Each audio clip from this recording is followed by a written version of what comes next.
Darkcast Network. Out of the shadows come the best indie podcasts.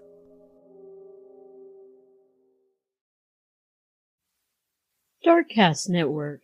Come to the dark side of podcasts. We have cookies. Cookies? Me love cookies. Hey there, Rainbow Warriors. I'm CJ, host of Beyond the Rainbow, True Crimes of the LGBT. My episodes focus on crimes committed by and against the LGBTQ community. I've covered cases you probably have heard of, such as Matthew Shepard, Brandon Tina, and the Orlando Pulse nightclub massacre, as well as some lesser-known cases like the murder of Ray Hainish, the Australian gay beat murders, and the suspicious disappearance of Lisa Lynn Stone.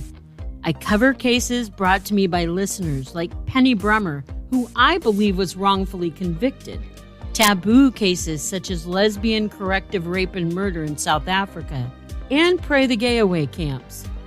I discuss gay serial killers, women who pretend to be men to hook up with other women, and trans murders. I'm opinionated and uncensored. I know I'm not everyone's cup of tea, but surely I'm someone's shot at tequila. No matter what your gender or orientation in life might be, please join me as I tackle rainbow crimes in search of unicorn justice. Remember, it's not a crime to be gay, unless you're a murderer.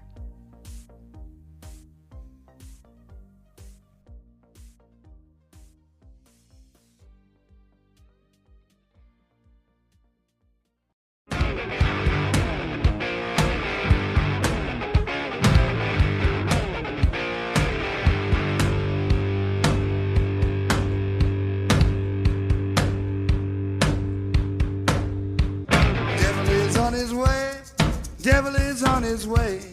Devil is on his way, motherfucker. The devil gonna make you pay. Fall to your knees. Devil is on his way. Fall to your knees. Devil gonna make you pay. Fall to your knees. Devil is on his way. Hey y'all, welcome back to Mountain Murders. I'm Heather. And I'm Dylan. Hey Dylan. What up, girl? How are you today? I'm doing wonderful. I am excited to be back in the studio, ready to bring you the conclusion, part 2 of the Marcia Trimble case. Yes, I can't wait to see what happens in the story. I've been thinking about it all week. You're not the only one. I have to give a shout out to Santa. She was asking, when is part 2 coming out? We got you, girl. We're dropping that today. Dropping it like it's hot. Consider it dropped. And I want to give a big shout out to Christine, our newest patron. Thank you so much for joining us at patreon.com/Mountain Murders Podcast. Yes, and we hope she enjoys all the ad-free content. Yes, welcome. Welcome to the fold. Tons of bonus material. Dylan, before we get started, I wanted to mention a local news story, local to us, that for some reason just kind of tickled my funny bone a little bit. Okay. It's a robbery gone wrong, I guess you could say. Or did it go right? Well, I don't know. I have a feeling it's not going to turn out well for the folks engaged in this robbery. They drove a truck through the front doors of a Lululemon store that is in a very busy downtown area where a lot of folks work, live. I'm sure there are tons of surveillance cameras all around the area. They run in, they snatch up some Lululemon shit, and then they leave in this truck. It's abandoned. The law enforcement finds it, later in another state. I believe they find it in Georgia, abandoned. And it's a rental truck. Seems like it's a Home Depot rental truck. Oh. So I'm curious if the assailants rented it in their name, because if they're dumb, maybe they did. Or if they stole the rental truck. But I guess what I'm trying to get at here is that I find it a little silly that they broke into a Lululemon store. Right. It's very specific, right? I mean, it's kind of a niche. They're going to have to find some really skinny folks to buy that merch. So instead of $90, the pair of leggings is only going to run me $45? I'm going to get 50 I'm cents wondering, on are the they dollar? doing like a half off here? Like, Yeah. how's that going to work? if I'm going to crash into a store and steal something, I'm headed for the seafood counter at the fresh market. Yeah. And I'm going to get me some lobster and some scallops and shrimp. And some tuna steaks. Some tuna steaks. I might get a whole beef tenderloin. One of those like $200 jobs. So you think in the modern day that's the new high value target is the grocery store? Well, that would be mine. But I guess that's why I don't fit into Lululemon, because I like to eat. Well, I mean, we're much like everyone else. We like to eat weekly to make it through to the next week. Well, I just like to eat in general, Dylan. But yes, I do enjoy having groceries in the house. Yes. So, I mean, who comes up with these things, these kinds of heists? Well, my whole thing is, it just seems like if you're going to steal a bunch of shit from like Lululemon, there's like going to be a lot of effort you have to put in that, because what are you going to do? Like start a bunch of online accounts like Depop and Poshmark and sell the merchandise on there? Do you sell it on eBay? Because I don't know, you just randomly going to walk around town and be like, hey, I got them Lululemon leggings for sale. By the way, they're all extra, extra small. Well, I mean, in the modern era, I guess a online resale may be the very way they fence these items and turn them into some kind of a profit. Facebook yard sale. Yeah. But I think people's going to find it strange if they come to your yard sale and you have all Lululemon. I don't know. Yeah. I don't know. I'm not ever going to pay $90 for a sports bra or a pair of shorts. No, it's just the next big name brand. It'll come and it'll go, just like every other one has. Yeah, give it a few years and you'll be able to get that shit at Ross for like, $5-10. Just like all the Calvin Klein that was so popular when we were young. Now you can find all the Calvin Klein shit at Ross and Marshalls and TJ Maxx for like $14. And the Echo Limited. I can't even believe that's still around. I don't even know if you can find Echo there anymore. It was there for a second. It really took me back, right? I think it's moved on to like Beals. Okay. To like the even lower end closeout overstock store. Yes. Yeah. Beals bought out Bergs. Yeah. Now the where DKNY, like all the brands that were once upon a time expensive, now you can get it at very cheap prices. So Dude, I just imagine in a few years this will be another one of those things of the past. I got, for my brief skinny times when I actually felt good in my clothes. When was this? Some months ago. Oh, months ago. Oh, okay. Not now. Now I'm back to I don't want to go anywhere because nothing fits because I'm just stupid. But anyway, I bought a pair of DKNY jeans. Oh, yeah, you did. Or like a kind of a like jeans, but not really. And they were a straight leg. And I felt like they really made my butt look great. And I got them for like $8, dude. Like, Donna Karen had your ass looking all you looked all cheeked up on a Tuesday. I know. And I could even wear not a huge tent of a shirt, and so you can see my butt. I was showing it off. I know you were. I was like a peacock. You were strutting around. You're pretty proud of yourself. Yeah. So now you're telling me that those DKNY jeans don't fit anymore? I'd be afraid to put them on. Well, I Dylan, think someone may be injured by the button. Not to scold you, but this is what happens when you stop going to the gym. Yeah. And you drink beer every weekend. Well, it's not every weekend, but yeah, I get what you're saying. It is every weekend. Well, it's been more frequent. Yeah, well, you need to cut it out. Yeah, so enough. Need to cut it out there, fatty. Enough with the liquid bread. See, bring back shaming. I work better under that atmosphere. I do too. I want someone to walk around swatting food out of my hand. So you know what I'm doing? I'm just wearing I'd moved down to a 2X shirt. Someone chanting, nothing tastes as good as skinny feels. So I was like a 3X shirt guy for a long time. And I'd moved down to 2X. Even cotton 2X. Yeah, 2X. Which gets washed, right? I liked it when you were triple X. See, this is something bigger people only deal with. That shirt is going to fit you perfect off the rack. The first time you wear it, that first time you go out with a girl, you got your fresh clothes on, it fits you beautifully. You feel great. You're confident. You have one of the best nights of your life, right? Wash that son of a bitch one time. One time. And if it's made out of cotton, forget about it. Forget about it. The next time you put it on, it's going to look like a halter top. It's freaking ridiculous. Yeah. So I'm not sizing up my shirts. I'm just wearing my smaller shirts anyway, and I can just walk around and just be like looking like a sausage. When the buttons pop off. Yeah, and that's when you know it's time to get a new shirt. It's going to motivate me to get back on I it. urge you to buy yourself clothes, and you never do. You never will. Is that just like a guy thing?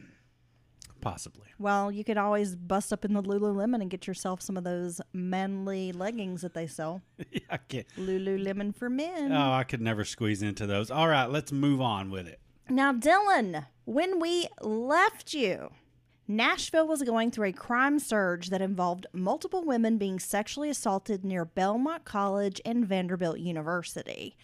After locating Marcia Trimble's body in a neighboring shed, law enforcement is exhausting leads. But again, they don't really seem to be connecting the dots between these cases. And I get that. It's, hindsight being 20/20 and all that. But, at some point, it seems like standard procedure is to take a step back and see what other type of violent crimes are happening in your area. Policing has changed over the years, I'm assuming. But, you have all these victims of this one individual describing the same person, same MO, and they're not connecting those cases even amongst those. Well, it takes a woman to do that job, Dylan. We'll get to that here in a minute. On March 12th of 1975, Judy Ladd, a special education teacher at Buena Vista Elementary School, was watching television on her sofa in the Berry Hill neighborhood. At 26, she had been employed by the Metro school system for 4 years. It was about 8:20 p.m. and rain was falling down hard outside.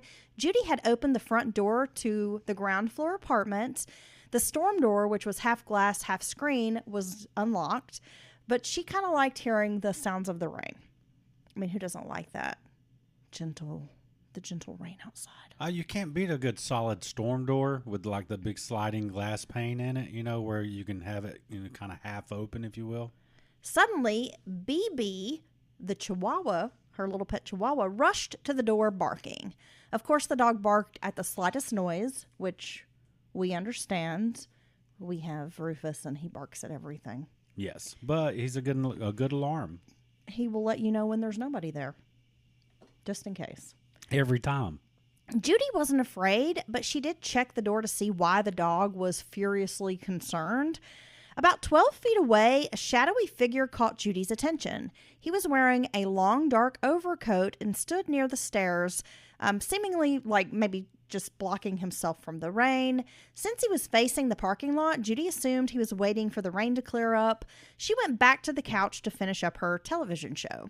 In a few minutes, the dog continued barking, once more kind of running to the door, agitated. So Judy checked again. This time the man had moved closer to her door. Judy remembered that her boyfriend, who happens to be a cop, left a gun in the bedroom. Judy grabbed the pistol, a .22, thinking if the man tried to come in or anything like that, she would show him this weapon and it would scare him away. Now, is she locking all the doors and kind of battening down the hatches? Well, she did lock the door.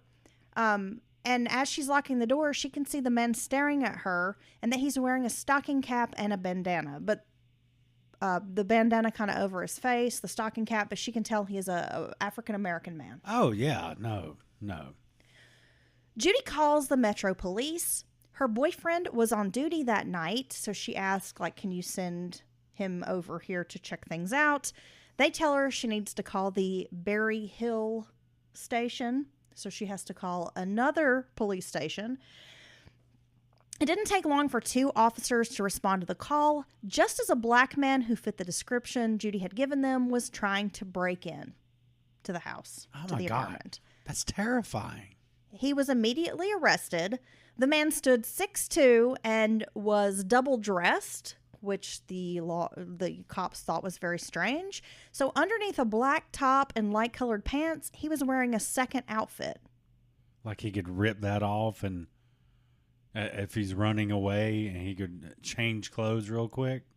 I guess, yeah. I mean, that's what it sounds like. Yeah, it's kind of scary, right? That much planning ahead.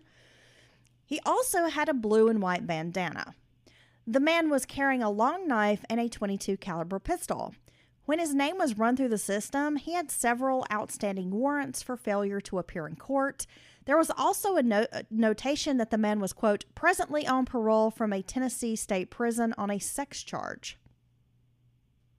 Okay. Yeah, so keep that in mind. There was a tremendous pressure on the Metro Police to solve the murder of Sarah Desprez. After some investigation, a detective was finally able to link the assault of Judy Porter to the murder of Sarah Desprez. And this was a female detective named Diane Vaughn. Soon after, another complaint filed by Charlotte Shanzen, who lived on Fairfax Avenue, was matched to the Judy Porter case. Shanzen had also described the suspect as being a black male, 6'2". Then the Diana McMillan attack was connected. She had also described a black man who stood around 6'2". A trademark of the suspect was the sentence, quote, do as I tell you, you white bitch, and you won't get hurt. So we've got multiple victims here, all describing the same man, often mentioning that he's wearing a dark overcoat, a bandana on his face, and he says this phrase to more than one of the victims. You think that's the phrase they try to get all the suspects in the lineup to say? Yes, like in The Usual Suspects? I'm sure. Say it. Do what I tell you, white bitch, and you won't get hurt. That's your suspect voice? Yeah, well, maybe. Do as I say, white bitch, and you won't get hurt. Okay. That's my lineup. I'll do like a do what I say, white bitch. Okay. And you might get hurt. Okay. I don't know. I don't think I can keep doing that. Just in different voices. I don't think I should keep saying that. Okay. Well, it was the same language used in the Judy Porter case, and then others described this same phrase. So Detective Diane Vaughn starts putting the pieces together. Oh, okay. So again, takes a woman to do a man's job. Just saying. By pieces, you mean a very fairly accurate and solid description across multiple cases with basically a catchphrase. Yes. That could go on merch, T-shirts, and mugs. Well, nobody else seemed to be putting it together, Dylan. It's crazy. Well, I'm glad she finally came along. Like I said, policing maybe has changed over the years because this all seems kind of like it's jumping out at you. But I guess you have to think about they don't have a database. None of this is like digital. It's all handwritten files. And depending on which unit you're working or which police station, you're working out of. Right. And, I mean, they're not always communicating. That's a valid point. I mean, it's really of the times, kind of to a degree. So Berry Hills Police Department knew that the Metro Police was working on these rape cases around Belmont and Vanderbilt. So they passed on the information to Metro Police that they had arrested a black man wearing a blue stocking cap and fitting the description of this area rapist. His name was Jerome Sidney Barrett, a 26-year-old from Memphis. He had been in prison for carnal knowledge of a female. The suspect said he wanted to confess to the rape of a white girl at Belmont College. So once they have him in custody, he wants to confess to this rape. He denied any of the assaults that happened on Ackland Park Drive, where Diane McMillan and her husband had been attacked. Remember, she was the lady trying to pick up her husband. Car won't start. Right. Yes. So not only is she attacked, but her husband's attacked as well. So he denies being involved in that. However, Diane McMillan, her husband, and victim Judy Porter All three identified Barrett in a lineup. Diane and her husband recognized his dark-colored tweed overcoat. The gun in his possession was also identified as the one used in the assaults. So it didn't take long for Jerome Barrett to be arrested and charged in the Porter and McMillan cases for rape and robbery. 4 days later, Charlotte Schatzen identified Barrett in a police lineup. Hair samples from Barrett were sent to the FBI lab in Washington. Law enforcement hoped the results would be useful in the Sarah Deprez murder case. The effects of the Marcia Trimble murder and investigation on the families kind of on and around Copeland Drive would not be known for years, even decades. Children by now were traumatized, refusing to sleep in their beds or even go upstairs by themselves. No longer did children roam the neighborhood freely on foot or by bike, and anxiety seemed to hang over the neighborhood. Well, yeah, I mean, you have such a violent, horrible crime like that, and they haven't nailed down the person who's done it so far. I mean, how could you not be terrified and uneasy about being in your own neighborhood? Detectives working the Trimble case began focusing on the boys in the neighborhood. 10-year-old March Egerton, who had helped Marcia deliver cookies on the afternoon she disappeared, was considered a prime suspect. He's 10 years old. Yeah, well, I mean, we know that kids can commit horrific crimes, but, I mean, is he capable of that at 10 years old? Just, I mean, physically, you know what I'm saying? Since the beginning of the investigation, detectives assumed March was one of the two individuals seen by Marie Maxwell near the Howard garage. Law enforcement became convinced the child was somehow withholding information and had been involved. Egerton had been playing basketball with Chuck Trimble at the time Marcia took off toward Mrs. Maxwell's house.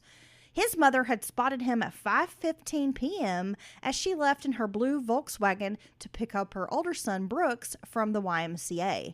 She returned home about 15 minutes later with McDonald's for dinner. March was still playing basketball with Chuck at that time. Wow. So she's gone about 15 minutes.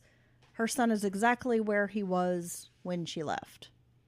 So, yeah, in that 15-minute window, he commits this horrible crime, makes it back, is acting perfectly normal. So he's a mastermind. At 10 years old. Yeah. Around 6 p.m., March returned home. Later, March was seen looking out the picture window toward the Trimble household. Very suspicious behavior indeed, Dylan. I mean, especially given that his friend has gone missing.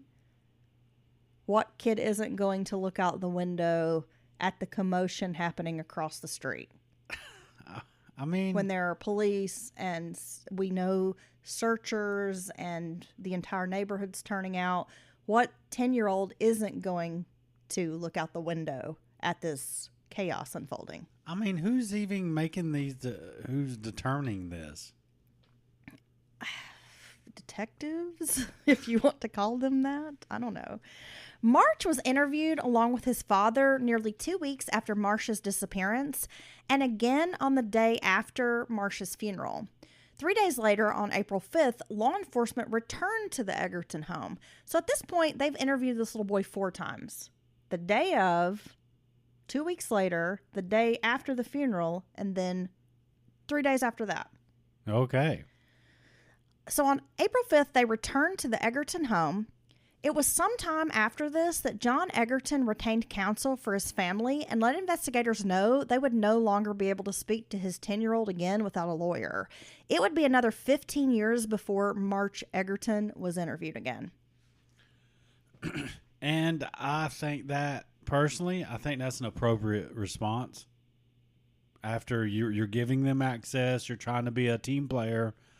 But the third, fourth time... You can't keep badgering my child. No, and if you know something I don't, let me know, so you know.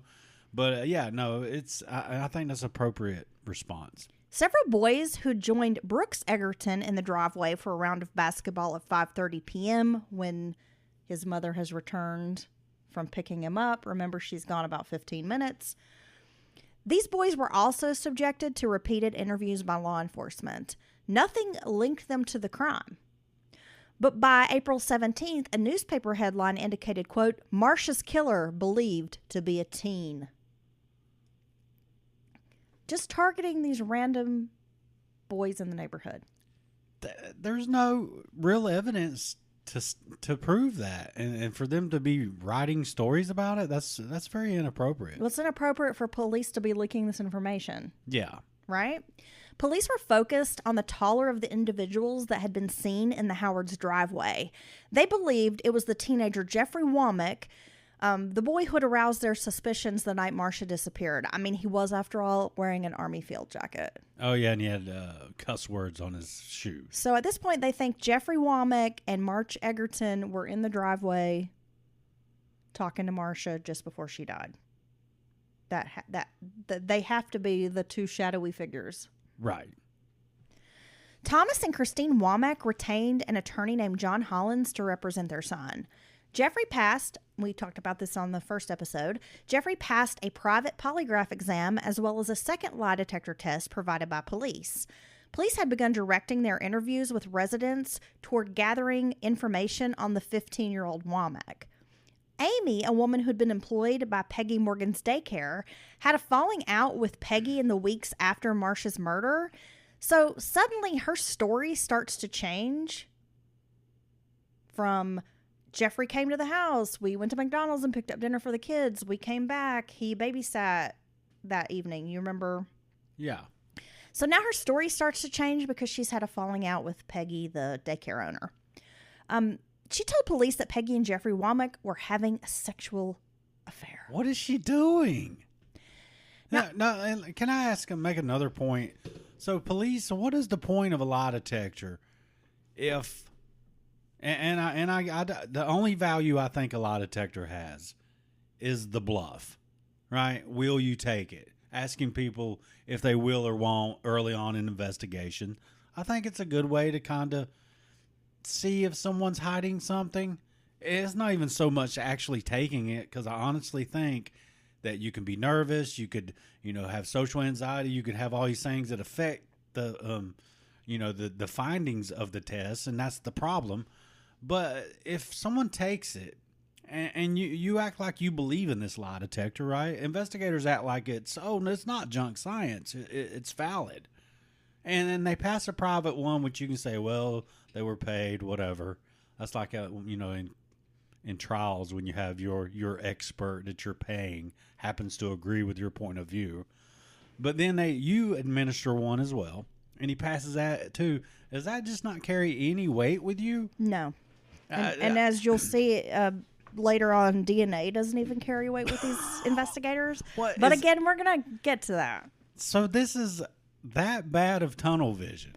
Yeah, and I also want to mention, so Amy starts changing her story, and eventually we'll get to the part where Peggy starts kind of changing her story as well, and I think it just goes to show that if you are repeatedly badgered by police and interviewed repeatedly and like over and over and over again, eventually people start kind of adapting their story to fit the police's narrative just because they kind of want to be done with it.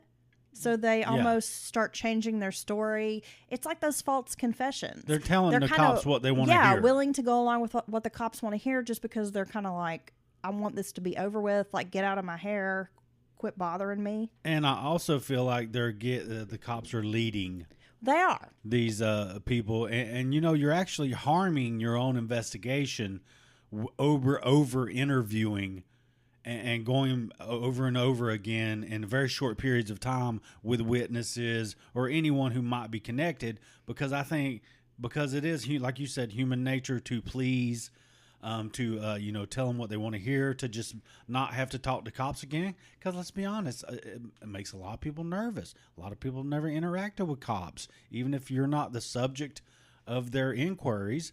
It's kind of nerve-wracking to have multiple, seasoned homicide investigators, going at you. I mean, this Amy woman also kind of starts changing her time frame of like what time, maybe Jeffrey showed up at Peggy's house, what time they went to the McDonald's, when they got back from the McDonald's. Like the time starts shifting around as well to kind of fit police's narrative. Yes, exactly. But you're right about like almost like these detectives are making suggestions, because Yeah. at some point it comes up like, well, what if the clocks in Peggy's house were slow or not right? Well, I mean, and it's like, well, that could be, the clocks in anybody's house could be slow. well, yeah. I mean, that But just you don't seems- know. But how do you know? I mean, it's just one of those things that's so ridiculous to say. But then, oh yeah, you're probably right. I think you're right. There was a clock that was 10 minutes slow in the house. And if this is indeed what these investigators are doing there during this case, it's one of the worst unprofessional things that I think detectives and investigators can do. Well, there's definitely some of that going on. So after several interviews with Peggy, police began thinking she could provide essential information to solve the case. Maybe Jeffrey had confessed to the murder and had told Peggy. At some point, Jeffrey had told police that he'd been playing basketball with a boy named Doug Green. Green admitted to shooting baskets with a group of friends on February 25th, but stated that Womack was not there. Doug could not provide an alibi for the window of time between 4 and 5:15 when Jeffrey Womack had left Peggy's house and gone home. During that time, if you remember, Jeffrey had interacted with Marcia about the money. Right. Like, I don't have the $5. Leave the cookies. I'll get you the $5. The cookies My for his mom. My mom will be home in a minute. That kind of thing. So they knew that he had interacted with her during this time period, but had he killed her? Since he had lied about playing basketball with Doug Green, police felt they could poke holes in other parts of his alibi. But now you got to remember, they've interviewed this kid multiple times. And so at this point, again, it sounds like he's just trying to get them off his back. So he fabricates a story about playing basketball, hoping they'll just leave him alone. Yeah, and like I said earlier, And he's a kid. He's 15, you know? He's not really thinking big picture scenario here. no, and a lot of kids at that age don't know what the hell they did all day. No. You know what I mean? I didn't. I just, kind of messed around. Well, yeah, and at some point the boy, Doug Green, says, well, we've played basketball together, but not on that afternoon. Right. So it could be that maybe he just was confused about having played basketball that afternoon. Yeah. The FBI had spent over 2,000 man-hours on the Marcia Trimble case by mid-April. The district attorney complained to the newspaper that investigators were not communicating with his office. He said, quote, "A great deal of effort has been exerted to break the case. Nothing has succeeded. One reason may be that a lack of cooperation and an absence of communication have existed among some investigators." Among other issues, the investigation seemed to be producing more questions than answers. The Trimbles described Marcia as being an introverted child, but detectives found quite the opposite. They learned that Marcia was quite involved in playing with other kids in the neighborhood, and learned that she'd been participating in a game where the boys and girls pulled down their pants. Oh. Kind of like a I'll show you mine if you show me yours kind of game. Yeah, we call that the peep show. Is that what you call it? Yeah. Did you play that game when you were a kid? No, I'd be so You embarrassed. little naughty slut. Show somebody my little fat body. Are you kidding me? Oh, I could hardly show you my fat body. I like your fat body. Chubby chaser. That's right. Now, these sex games, if you want to call them that, included looking at pornography or a pornographic magazine. It's limited really to one magazine that March Egerton had found in a trash can. Yeah. So they had this one dirty book that they all kind of gathered around and looked at and laughed and giggled. No, and this was I heard someone the other day talking about this. This is how a lot of people's exposure to porn went back in the 80s and 70s, 90s, whatever. Oh, yeah. Before the internet and porn everywhere, is finding a book of an older brother, uncles, whatever, or just literally finding it in public trash or, behind a building. And it was coveted. It was like, it was a very valuable thing. and people would sneak and share it amongst friend groups and things like that. I remember when I was in like the 4th grade, spending the night at this girl's house, and her mother was a like Harlequin romance novel enthusiast, Right. and had a bookshelf full of romance novels. And this girl would get the romance novels, and she knew, I guess, where there was like a passage that was like a sex passage. Oh. And she would be like, "Look at this," and like read it, Yeah. to me. And that was like, ooh, that book's dirty. Yeah. That was how limited our access to like pornographic material was. Yes. That at 10 years old, I thought, the Pirates' throbbing member, which I didn't even know what that meant. But you still knew. Was very naughty. You still knew it Yeah. was naughty. I was like, what? I don't know what this plank is, but it sounds really firm. And she's walking it. Yes. Okay. Okay. No, but it's something about the written porn word like that. I mean, come on, those books aren't even really pornographic. You know what I'm saying? But you know what I mean. So the children, detectives learned, sometimes, I guess, touched each other's private parts and would sometimes touch their private parts against each other. Now, I know that this can be signs of abuse. Let's be honest. But I also think But kids this are very can also curious, just and be this is stuff that kids yes, do. That's what I was going to say. This also can just be Curiosity, kids being exploring kids. their bodies. Yes. I mean, a very natural, totally unharmful thing, right? So, well, yeah, and I think back then, sex was secretive and taboo, and it was not, kids did not have the exposure to it that they have today. So I think maybe they didn't fully understand. right. Like, they weren't being told about sex, they were curious about it, and because it's kind of like hush hush or taboo, I think that almost makes them want to know more about it. So that's how sometimes maybe you get into these games of like, I'm going to pull down my underpants. I mean, I don't know. I mean, I could be wrong. I'm not a child psychologist. Did you ever have a situation like this? I didn't personally. I remember kids playing these types of games. Right, you when do? I was a kid. Yeah. Okay. Like I knew that on the playground there was a place, where kids would go, Oh God, like the Hoochie Hut. the Hoochie Hut. Yeah. Absolutely. I mean, I remember that kind of peripherally, but I don't personally remember anybody ever saying like, "I'll show you mine if you show me yours." Oh, okay. Until I met you. Yeah, and I'm just constantly showing mine. So I just remember one time when I was in like 2nd grade. This one time when I was in 2nd grade, this kid named Daniel, I'll just go ahead and say his name because he was a little shithead and he kind of tortured me. His name was Daniel Killian. oh damn. And he was a lawyer's kid and he was a fucking brat and never seemed to get in trouble because of like who his parents were. That's the way They it were like goes. moneyed people in town. But this was like kind of traumatizing for me as a little girl. He unzipped his pants. We were at the lunch table. We were in the cafeteria. He unzipped his pants and took a hot dog and it was covered in ketchup and like stuck it in like his zipper of Like his it's coming out of pants. its zipper. Yeah, and was like waving it around at me. Okay. And I was like, holy crap. I mean, I was very young, like 2nd grade. And I remember telling on him and the little fucker didn't get into any kind of trouble. Imagine But honestly, that. that's like a memory that's like burned in my brain because as a little girl, I was just like, like clutch my pearls, like I couldn't believe this was happening to me. No, that seems weird to me. It seems kind of deviant, honestly. Well, it is deviant. I mean, it seems beyond some dumb kid joke. You know what I'm saying? Yeah. I guess that's something some dumb little big-headed little boy might think's funny, but I think that's gross, and I don't see the humor in it.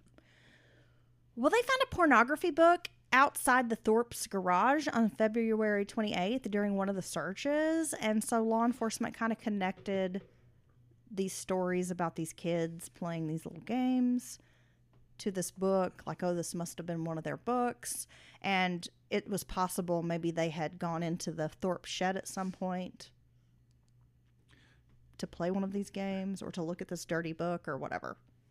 Yeah, and in a case like this, they're They're not uncovering any bombshells. These are things that happen amongst, I'm sure, many groups. Many suburban kids. Yes, but at this point, given this horrible tragedy that's happened, they're kind of magnifying every single little aspect, and which can, give some people. It gives things more weight than they normally would have, right? Some of the other games that these kids mentioned during interviews were stealing packs of cigarettes and smoking in the woods.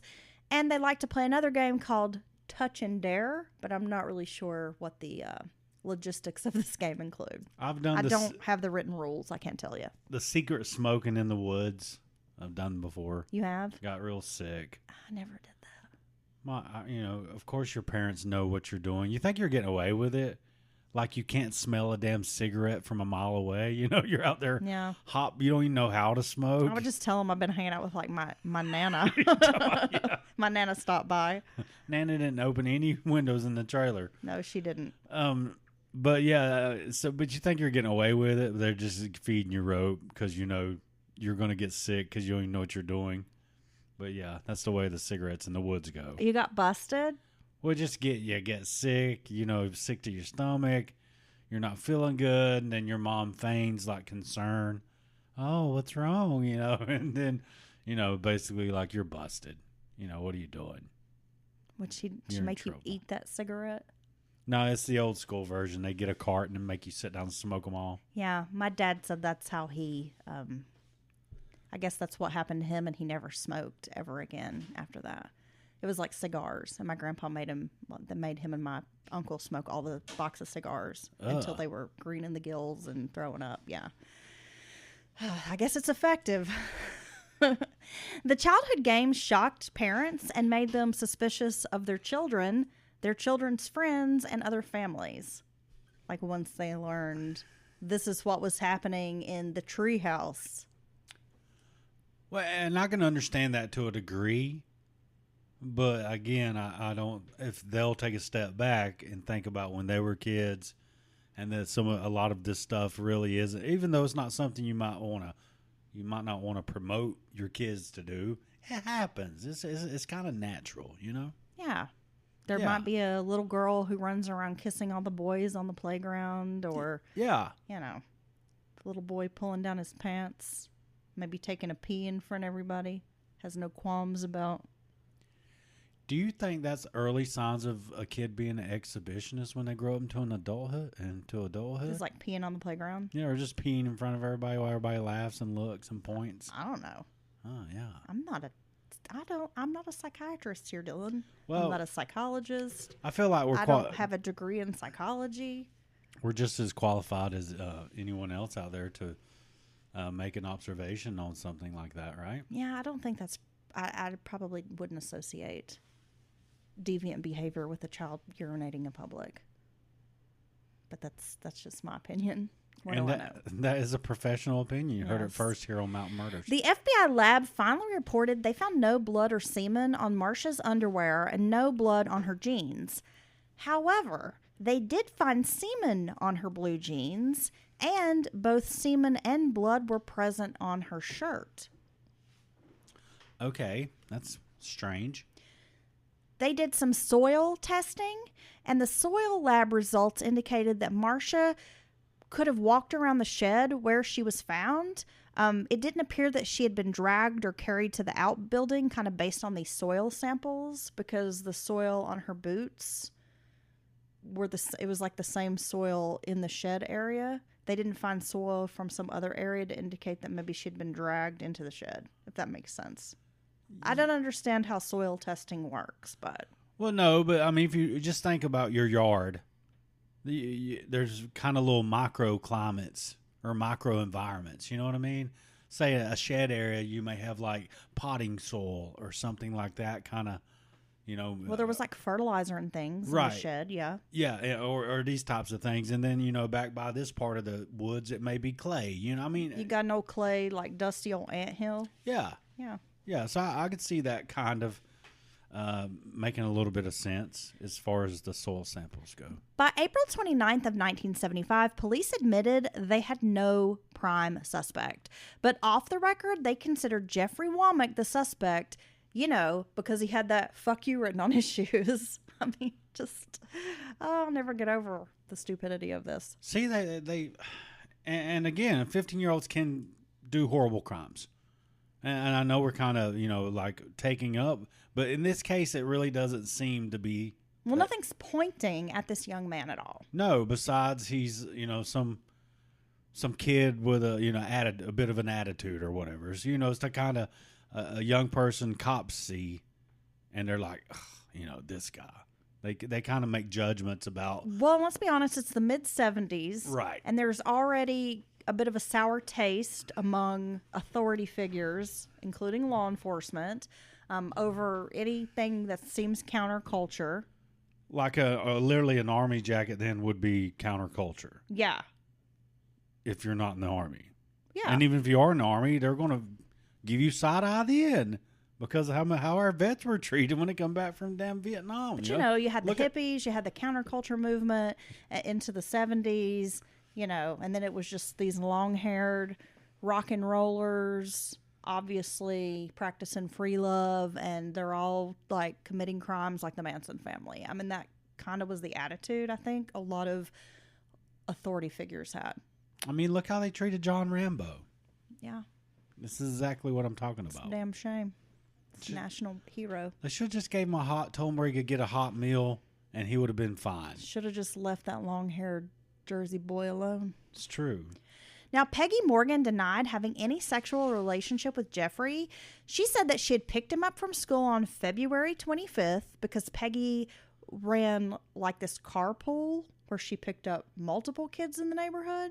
Now, I was going to make sure Peggy is just another. She's the daycare owner where Jeffrey was working for her around the time on the evening that Marcia went missing. Okay. Sure. Peggy says that Jeffrey watched Mickey Mouse Club at her house until about 4:30 or 4:40, and that's when he went home. Wallace, her 3-year-old son, had gone with Jeffrey over to the Womack residence. Jeffrey was gone about 30 minutes and returned to her home around 5:10 p.m. And then I believe it was around 5:15 or so he left to go to McDonald's with Amy, the other daycare worker. So while they were gone over to the Womack household, 3-year-old Wallace had left by himself, like he had left the Womack house. He'd gone with Jeffrey, but then had wandered out of the house by himself. Which I was like, oh my gosh, a 3-year-old, but it's a different time. It really is. Kids ran around the neighborhood and played outside by themselves all the time because somebody's always watching your kids. I mean, that was the attitude. And that's what happened. Because Christine Womack, who happened to be like across the street at the Collins household, she was getting her hair did, happened to see Wallace leaving her home.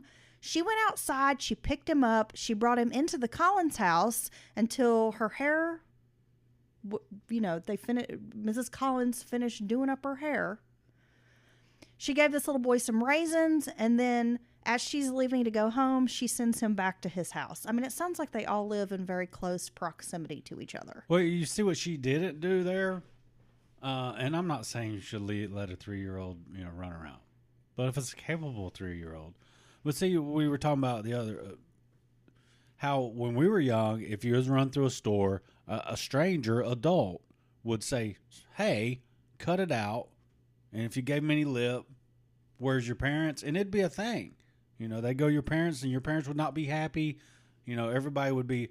But what they were also doing is they were looking out for you.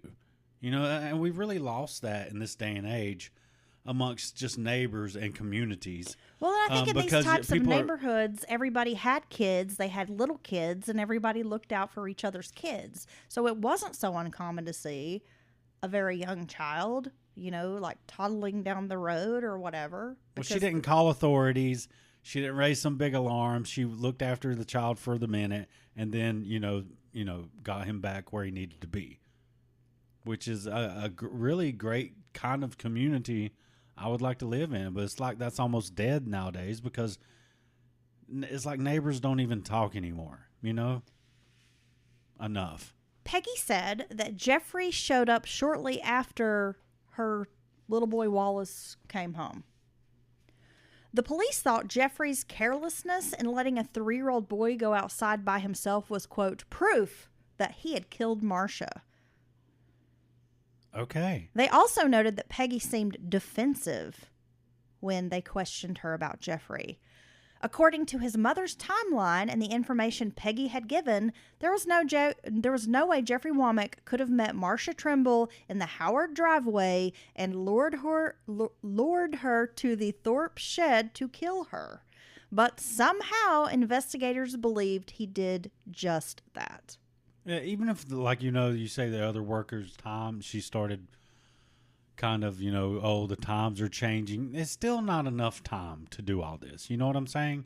Even if it was 20 minutes instead of 15 or 10 instead of 15, none of that. It's still not enough time to go and do this type of thing. Well, no, and it doesn't make any sense because if you remember, okay, let's go through the timeline again. Jeffrey leaves his home at 5 p.m. according to his mother. He arrives at Peggy's house around 5:10 p.m. and leaves for McDonald's with Amy, the other daycare worker, at 5:15. Marie Maxwell didn't get home until 5:30 p.m., and Jeffrey wasn't even back from McDonald's at that time. So when Marie Maxwell sees Marcia, who left her house for the second time at 5:30. With these two unknown figures. Yeah. Okay. So she's left her house at 5:30, and then Marie Maxwell sees her with these two unknown figures.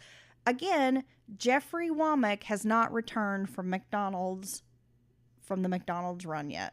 Right. So there's no time for him to do this. No. He's not even in the neighborhood at the time.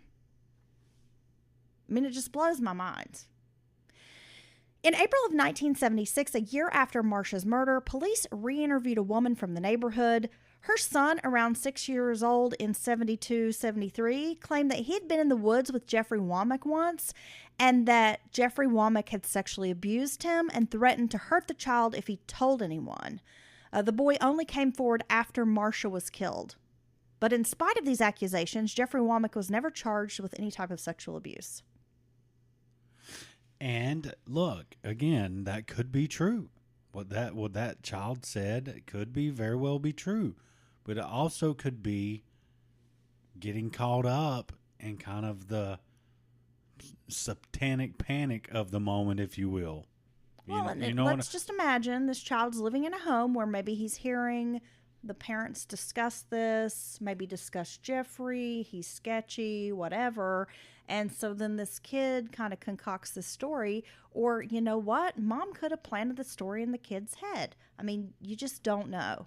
Or it could be a for real story. Or it could be true. Yeah, and that's what's so crazy about a situation like this is once it gets all stirred up, you really don't know what to believe. But it does not seem that they wanted to push forward with having him arrested or investigated for this. They just wanted to let police know. That I find... that's what I find a little suspect about. Yeah, I'd be like, hey, this poor girl and her family too, but hey, there's crimes happened to my child too. We need to pursue this, right? You'd think. In fall of 1976, the district attorney received a call that sounded like an admission of guilt. At Hillsborough High School, Jeffrey allegedly told a boy that he had had sex with Marcia, then suffocated her. 2 more boys from Jeffrey's gym class came forward with stories of Jeffrey's confession. Again, all hearsay. All secondhand. Right. Jeffrey Womack was working at the Jolly Ox, a popular steak and seafood restaurant, in December of 1976. Law enforcement decided to send in an undercover cop to pose as a coworker. A 31-year-old detective named Terry McElroy went to work as a dishwasher at the Jolly Ox. He claimed to be an ex-con from Alabama and wanted to befriend the teenage Jeffrey. Terry began hanging out with Jeffrey and the kitchen manager after work. He reported back that Jeffrey was a heavy drinker and a user of narcotics, grass, and speed. Yet, teenage Jeffrey wasn't into sharing confidences with the 31-year-old McElroy. McElroy concluded his assignment on January 2nd of 1977 and made a list of 5 reasons why Jeffrey should be the top suspect. Do you have the list? I do. Do you want to discuss? I can't believe this is really how they use an undercover cop. Yeah. Now go hang out with this kid and see if he tells you anything. Number 1, his attitude toward female employees. 2, his use of drugs and alcohol. 3, an unstable mental condition regarding his attitude, life, and wanting to stay high all the time. Because he's a teenager with some angst who likes to get fucked up. Okay. Yeah. Number 4, Jeffrey became paranoid at the sight of a homicide detective who entered the restaurant. All because Jeffrey said, "Do you guys know who that is? He's a homicide detective. Like, he thinks I was involved in this murder." Because they've questioned him like 12 times. You know, he won't leave me alone kind of thing. Jeffrey had mentioned the Trimble murder case and said she had been wrapped with a tarp, which investigators thought was a really telling clue that he used the word tarp. We know she was not covered with a tarp. I was going to say. She was covered with like a fertilizer bag. Right. Some kind of woven basket. But just because he had used the word tarp, they thought that meant he knew more than they did. Because he said something that it wasn't. Yeah. Okay. However, no proof of Jeffrey's guilt was obtained during this undercover operation. 4.5 years later, in the summer of 1979, law enforcement believed they'd built a case against Jeffrey Womack. They had 0 evidence, but some, quote, witness statements. We're using the term witness lightly here, loosely. But they did have some witness statements that Jeffrey had confessed to killing Marcia. So like these here say, like, he told my cousin's friend that he killed her. Yeah.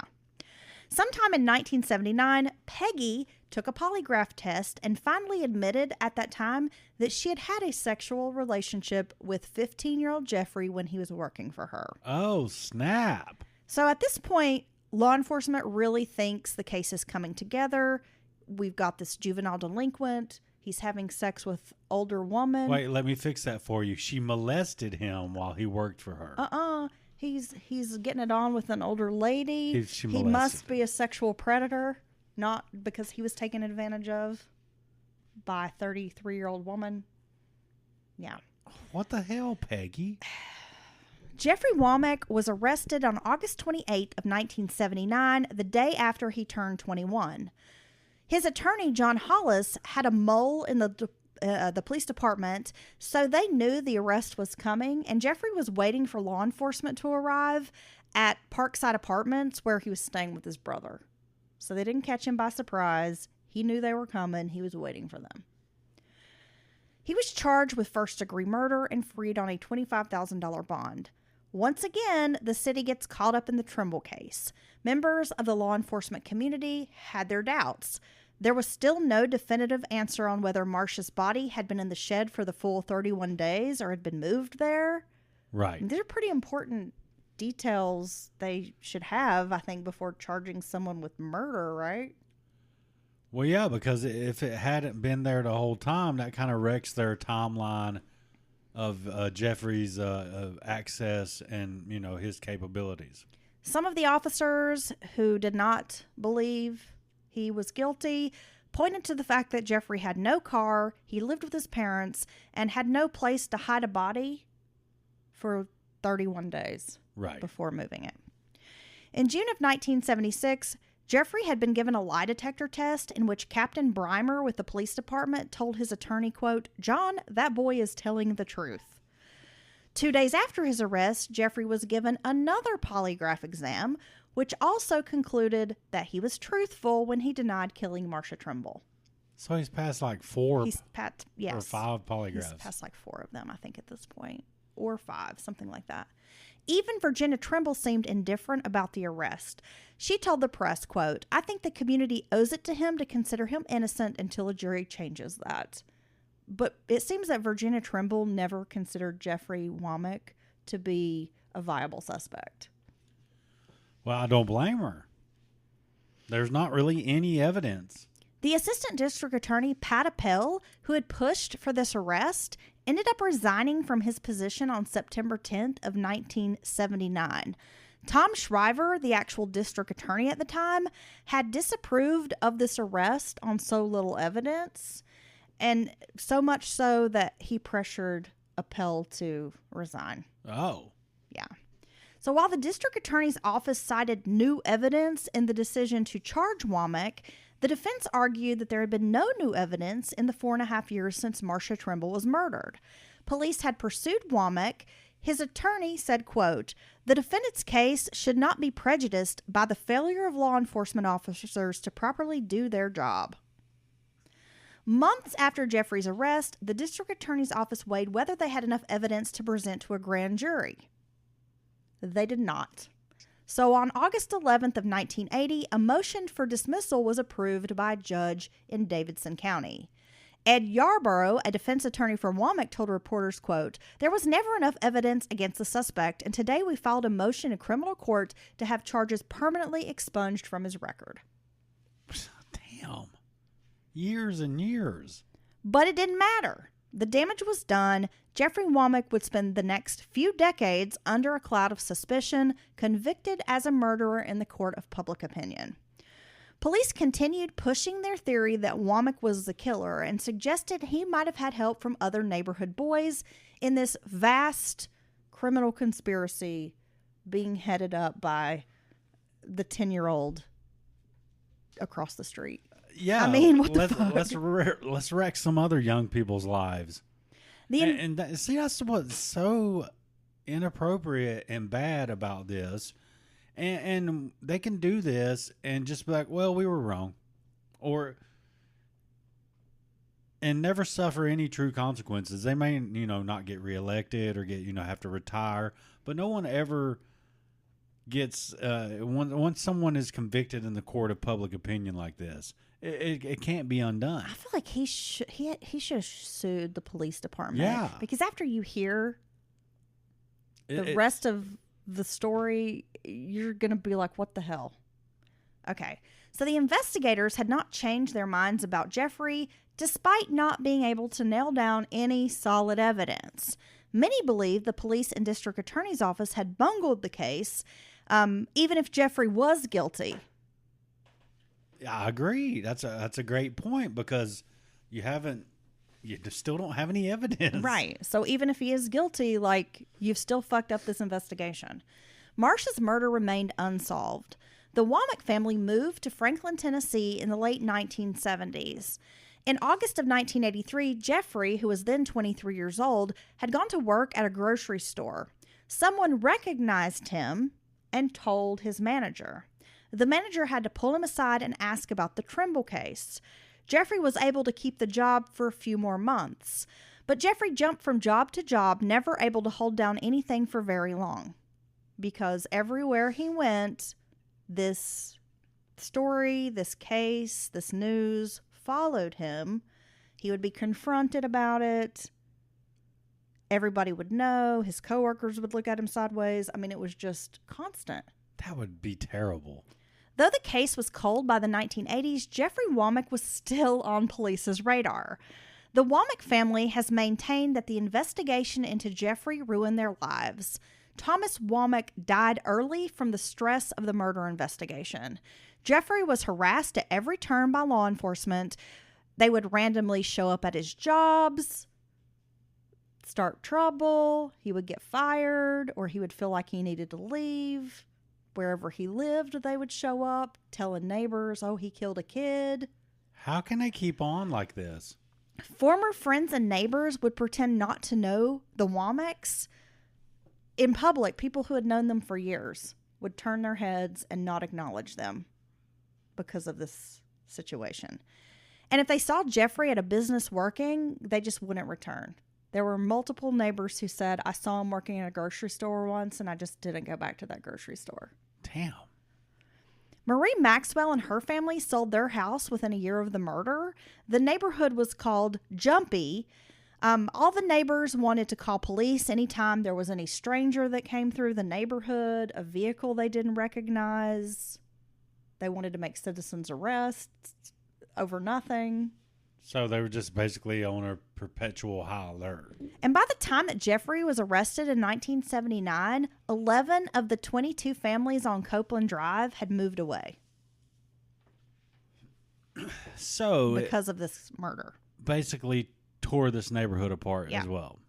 Charles and Virginia Trimble divorced in 1989.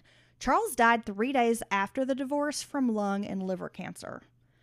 Then, with the new forensic science revolution of DNA, things were about to heat up the cold case. In August of 1990, 31-year-old Jeffrey was living less than a mile from Copeland Drive. Detectives showed up with a search warrant asking him for blood and hair samples. They wanted to do DNA matching. When Jeffrey phoned his attorney with the news, John Hollins was fuming mad. Just like, will you leave this guy alone? Well, they've been harassing him for years. But eventually, John told him, yeah, go ahead and give up the samples. We know you didn't do it. And the samples were turned over to the FBI. Others were also contacted, like March Egerton, who's now an adult, and John Thorpe Jr., who had also been a child at the time of the murder. Yet no samples submitted by any of these men who had been boys in the neighborhood, including Womack, matched any DNA found on Marcia Trimble. Okay. They are all cleared. And so then they had a big press conference to let the public know that none of these boys, especially Womack, were involved in the murder, right? No, they contacted a second lab. And again, there was no match for Egerton or Womack. The lab concluded a third-party suspect had yet to be identified. Okay. Between 1975 and 1991, Amy, the daycare worker, and Peggy Morgan had been interviewed multiple times, and each time their stories changed significantly until they both claimed that Jeffrey had arrived at Peggy's house later than, was it 5:10? Yeah. It was closer to 6. Oh. And that he was wet and sweaty as if he had been running or working out. Well, this is quite different story. Yeah. So, with this new information about him being all hot and sweaty, He probably just came out of Peggy's room from being molested. I know, right? Jesus. 2 detectives decided to review the case between 1990 and 1991, and they concluded that Jeffrey Womack was the killer of Marcia Trimble and that March Egerton was a witness to the murder. The DNA testing failed to prove their theory, but they were still convinced. See, they don't even have that. Early on, they didn't have enough. When they finally tried to take it to a grand jury, not enough evidence to proceed. That's the end of it. And they're still coming out in public and basically convicting him of this crime over and over and over again. The 2 detectives, Miller and Jacobs, who were, I guess, assigned or decided to open this cold case in the early 90s, received a lot of backlash for choosing to ignore blatant facts. The 1990-91 review mentioned nothing of the 5 polygraph exams that Jeffrey Womack had passed, nor did they mention the failed DNA testing. Also, the detectives wrote there was no indication of rapes in the area, despite there had been multiple sexual assaults within that 5-mile drive or 5 miles of Copeland Drive. And they also failed to mention that there had been other murders, like the Sarah DePrez murder. So Jesus. Not only is there not evidence that he did commit it, there seems to be an abundance of evidence that he did not commit the crime. Yes. I just don't know how he didn't own this place. So by 1995, they had collected 55 samples of young boys, Just school anybody. kids, Yeah. anybody from the neighborhood. It was like 55 young men and boys were rounded up. They sent these 55 samples to LabCorp for DNA testing once again, and guess what? There were no matches with any of these candidates, and not Jeffrey Womack. Miller and Jacobs, the 2 cops who reviewed that case, came out in January of 1996 and stated they believed a sexual encounter with a group of 3 to 4 neighborhood boys had gotten out of hand when Marcia was killed. Yet it is almost inconceivable that if there were 3 or 4 of these neighborhood boys involved, that no one talked in the 20 years after the murder. Or matched on the DNA. Well, and again, that no DNA matches were made to any of the boys from the neighborhood. Okay. By 2002, a new cold case unit was created in Nashville, and in the first year, the unit cleared 9 older homicide cases. Advancing DNA technology gave hope that Marcia Trimble's case could be solved. So by 2004, 100 young men had been tested. We had 55 in 96, and by 2004, we have over 100 DNA samples. Who's funding this case? Because so many times we hear of the DNA or the rape kit not getting tested once for years and decades, but they just seem to have a bottomless pit of money to throw at this case. I think this case was so infamous by this point, and there was still so much pressure to solve this case, and it was considered a huge failure. Oh, okay. So they're just by Metro Police, that I think they were willing to spend the money because they wanted to close the case. Okay. Because it was really kind of a black eye on their police department. But you're running the ball in the wrong direction. I mean, you're going full steam ahead in just all this energy at the wrong stuff. Well, once again, no DNA matches, and the semen stains from the clothing had not identified a killer. It was spring of 2007 when investigators took another look at the Sarah Deprez cold case murder from 1975. In the case notes, Jerome Barrett was noted as a possible suspect. Unfortunately, the FBI had destroyed all the Deprez evidence in 1995, so no pubic or hair samples from the case had been saved. But investigators were not deterred. They still had Sarah's pillows, blanket, and comforter in their possession. So they took these to the crime lab in Nashville with a note to examine these items for DNA, and if it was positive, to come up with a profile. At the end of August 2007, a report was sent to Nashville's cold case unit. A male contributor was found, added to CODIS, but there was no match. The male's DNA was not in the database, but they thought sooner or later the DNA could show up in the system. So we're making a little bit of progress here, Dylan.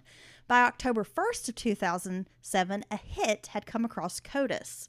The profile matched another unsolved case, Marcia Trimble. No. Both victims, despite their age differences, had been sexually assaulted and murdered in February of 1975. So for cold case investigators who were, taking a look at this case and then connecting it to another case, it all sort of starts to make sense to them now. Because the news was totally inconsistent with the work Nashville police had done in the last 30 years. There was all this evidence that there had been a serial rapist running around these Nashville streets within just a few miles of where both of these murder victims lived. They arrested a suspect who admitted to one of the rapes. So They got all this evidence, but the police had not done any work to connect the perpetrator with these other crimes. Over 30 years. Yeah, because they were so hyper-focused on Jeffrey Womack's army jacket. See, this is criminal. I'm sorry. I know that, the whatever they call that, the prosecutors and cops, investigators have that something immunity from any prosecution for criminal acts. But this is criminal. This is beyond incompetent. I mean, seriously. Now, remember I'd mentioned there was a female detective named Diane Vaughn who had connected the dots with these rapes? Yeah. Right? Well, she had handwritten in the Deprez file the name Jerome Barrett, but there was no other information. And so this cold case investigator was kind of like, there had to be a reason why she put this in there, wanted to know more. Jerome was not in the CODIS database, Barrett was on the sex offender registry in Memphis. He was in prison in 1996, and offenders prior to 1996 did not have to provide a DNA sample, which would be entered in a CODIS. So they needed to get a search warrant for Jerome Barrett's DNA. They had learned that evidence obtained from the Desprez sexual assault was identified as pubic hairs and semen from an African American male. They finally get a judge in Memphis to sign this warrant to obtain DNA samples from Jerome Barrett. Now, at the time, Barrett's father's address was listed as his primary address. But when they show up, he's not at home. According to a caregiver at the house, Barrett had a grass cutting business and was at work. So it's sometime later when he calls detectives back and agrees to meet at his father's house. After reading the warrant, Barrett told officers, quote, "That's not me." Then asked, quote, "What specific facts did you tell the judge to get this warrant?" Oh. So they're like, okay, this is a guy who obviously is familiar with the criminal justice system. Yet he agreed to get into the cruiser and give up his DNA sample by cheek swab. The samples were submitted on Thursday, October 18th. Finally, in November, the DNA was in. There was a match between Sarah Desprez and Jerome S. Barrett. There was also another match in an unsolved murder case, Marcia Trimble. No. So the ultimate murder mystery was finally solved. And you can imagine how these cold case investigators felt. And so this already confessed rapist was just out of jail, living his life, right? Just, can't wait to offend again. Well, let's talk about him a little bit. So on Monday, November 19th of 2007, a grand jury handed down a 2-count indictment against Barrett for the murder of Sarah Desprez. Barrett had been convicted of a February 17th, 1975 rape of a Belmont student, and at that time he was sentenced to 60 years in prison. But he was released in 2002. In 1974, it seems like kind of at the end of 1974, Barrett had been paroled only to turn around and rape and murder a few months later.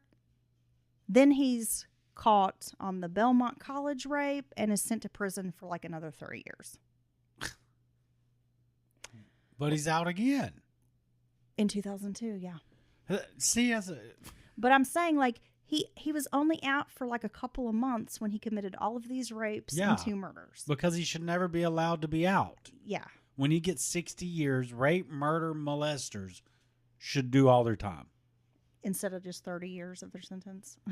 Well, I'm just saying. Or like a year of their sentence. You should get, let's give them fucking real life or death. Get rid of them. Take them out of your society to make it better, to make it safer. I mean, I just don't get it. We're going to talk a little bit about Jerome's background. He was born on April 6, 1948 in Memphis, Tennessee, to Charles and Grace Barrett. Jerome was the oldest of 4 children. As a teenager, he was investigated for burglary but not charged. He was held as a prime suspect in a murder for 2 days, and those charges were dropped when he was a teenager. In 1968, he was charged with another string of burglaries but not convicted. It was in 1968, after, I guess, escaping these, this conviction, he enlisted in the Army and was sent to Vietnam. He served as a crew chief for a Cobra UHIG helicopter. Huig? I don't know what that is. Barrett was prosecuted by the Army for being AWOL. After his term in Vietnam, he received treatment for mental trauma. In 1971, he earned an honorable discharge from the Army. After this, Barrett returned to Memphis, Tennessee, and turned to violent crime. In 1973, he was charged with attempted rape and stabbing the victim, but he was not convicted. Later that year, he was charged with more sex crimes, including carnal knowledge of a minor. For this, he was sentenced to 10 years in prison, but he was granted parole in 1974 after only serving less than a year. It's disgusting. He was arrested several times for solicitation and trespassing in Nashville, and then he was finally convicted of the Judy Porter sexual assault case and given 60 years in prison, only to be released in 2002. Now, on July 2nd of 2008, Jerome Barrett appeared in court to answer for the charges of the murder of Marcia Trimble. That trial was set for July 13th of 2009. It only took jurors 90 minutes to find him guilty in the murder of Sarah DePrez. Yeah, it's called DNA. Now, like the DePrez case, no witnesses could put Barrett in Mrs. Howard's driveway or at the shed. But DNA linked him to the crime scene, and that was a critical piece of evidence. But on the other hand, the defense attorneys didn't really have any way of explaining these results. So they didn't have any witnesses, but the defense didn't really know how to explain that the semen and other biological material was found on the girl and at the crime scene. Well, it's hard to explain, right? On July 18th of 2009, a jury found Barrett guilty of the first-degree murder charge, and he was sentenced to life in prison. Now, he already had a life sentence, but he's given another life sentence. Yeah, only to be paroled 3 hours later. Jesus Christ. For more than a decade, law enforcement had concealed the fact that the DNA evidence exonerated numerous suspects from the neighborhood, including Jeffrey Womack. Later, a retired police detective will reveal that the men were excluded, but they were not informed of this. So these young men, boys and young men at the time, who've been DNA tested over 100 samples, have all just been sort of left out in the wind, not knowing Right. one way or another their fate, right? This case highlights how wrongful accusations of a crime can devastate a person's life in nearly every way, even if they're eventually cleared. The damage often lingers long after the legal issue is resolved. Once a person is accused, people often assume where there's smoke, there's fire. Even if proven innocent, the accusation can stick. Friends, neighbors, and the community distance themselves from the person. And trust can be hard to rebuild. Like, once you think somebody's a murderer, it's kind of hard to step back from that. The accusation can follow someone forever, especially given the nature of the internet today.